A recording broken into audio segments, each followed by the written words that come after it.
الحمد لله رب العالمين والصلاة والسلام على قائد الغر المحجلين نبينا محمد وعلى آله وصحبه أجمعين وبعد.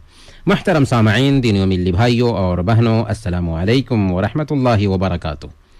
ریڈیو کویت کے ہفتہ وار دینی پروگرام باتیں جن سے زندگی سنورتی ہے میں آپ سب کا استقبال ہے۔ ہم آپ کے ساتھ 9 بجے تک ہیں۔ اس بیچ آپ کال کر سکتے ہیں۔ آپ کے سوالات کے جواب ہم انشاءاللہ براہ راست دیں گے۔ محترم سامعین، عاشورہ کا روزہ کیوں رکھا جاتا ہے اور عاشورہ کی شرعی حیثیت کیا ہے، آج اسی حوالے سے ہم بات کریں گے، پھر آپ کی کال بھی لیں گے۔ یوم عاشورہ کیا ہے؟ یہ مظلوموں کی نجات کا دن ہے، فتح کا دن ہے۔ اس دن سے حق کے غلبہ اور باطل کی شکست کی تاریخ وابستہ ہے۔ اسی دن حق کی جیت ہوئی اور باطل کی ہار ہوئی تھی۔